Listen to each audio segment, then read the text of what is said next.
Hello again at our home. Yes. I always hear when people visit us here. Yes. If I had the space, then I would have it too. I must say we didn't have the space either. In 1990, we decided to store all our collected junk, in quotes, in a collection. For that, you need space. And of course, we didn't want a new echo chamber. We wanted, if possible, old walls where the stuff fits. And then we started by inspecting, buying, and then restoring the first building. And for the restoration of this large barn here, with a footprint of 32 x 19 meters and 21 meters high, we happened to find it just as we needed. We found this old winch on an old farm, and of course it was perfect for our construction projects, like always. And one simply has to take off their hat to what has been accomplished here. We are back in post-war Germany, around 1946 or 1948, where someone built this winch from leftovers and found materials. Allegedly, he used it to build wells, but that is not completely verified. He found an old motor that he managed to get running with great effort, an electric motor of about 3 horsepower, and of course he had to reduce the revolutions.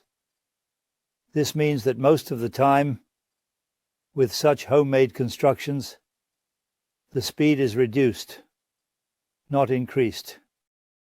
And then he built some gear reductions to continuously reduce the speed with gear ratios of 1:5, 1:8, and of course using physics from 6th grade to increase the force.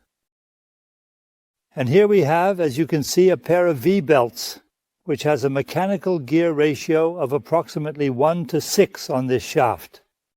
The shaft therefore rotates about 6 times slower than this shaft. From there to there, well, the difference is not particularly large. It's maybe 10 fewer revolutions, and then it continues here with a gear drive. Again, about 1:4 or 1:5, I didn't measure it exactly, from the small to the large gear. And then from this shaft again, 1:10, with the pinion to the gear ring. And you can certainly, without a doubt, if you tinker a bit, and focused a little bit more on the teacher, and perhaps in the subject of physics, you might certainly be able to calculate what force is generated at that gear ratio, and also how convenient and slow-moving the device was afterwards.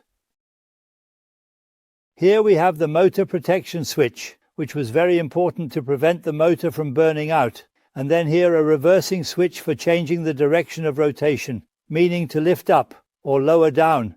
The motor had to be switched accordingly here. What we ultimately have here is essentially the winding mechanism, as it is used today to wind up a garden hose. We then have this electromechanical winch for a lever tool here. Here is a 12mm steel cable, already galvanized back then. It is certainly around 70 years old and still works. Yes, here is this brake to secure the beam or the transported goods. You can see it nicely here again. It is actually modelled after a motorcycle brake or bicycle or vehicle brake, just reversed. Here we have the brake shoes on the outside and the rotating part on the inside. But there were also such brakes in the past on various transmissions. Opel had that too. When it came out of the transmission, they had a disc on the cards and had the handbrake on it, also with such brake linings. I don't know what the lining is made of, something he found, but in any case it works. Here, it could even be finely adjusted by changing the tension for pulling with the 2 adjusting screws. He then cut the winch for a long time, and it works. It's also a great part when I think about how much time it saved us for every beam we installed in this barn, and there were about 700, not just 1,000 The frog clamp, as it was called, simply makes it. Here you can see the frog legs, and when you pull up here, it automatically clamps. In this case it was quite simple because it grasped underneath. But it could also clamp thicker beams in the middle with the two tips, regardless. Then the two tips went in here. Yes, we also found that at the flea market, he didn't even know what it was. Yes, our hearts jumped with joy. 10 marks, you can't build it for that. Just considering the procurement of materials, you have to get it from somewhere, cut everything, drill everything, make the bolts. You'll be working on it for a week. And there are so many little things that of course are included in this large object here.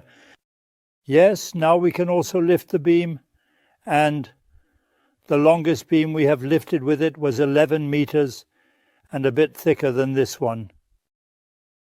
And using pulleys directly from the trailer into a barn up to the ceiling level, then turning the beam accordingly so that it lays down there, and then lowering it.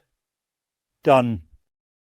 Thus it was possible to renovate the entire object here with 2 people, who of course knew what they were doing.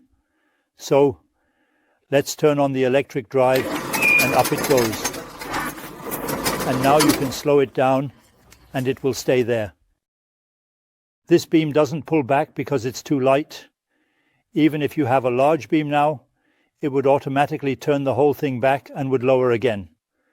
It doesn't fall down, but it lowers itself. And if you switch it differently, it goes down again, and again the brake, and that's it. They built it so simply and sensibly. It still works today.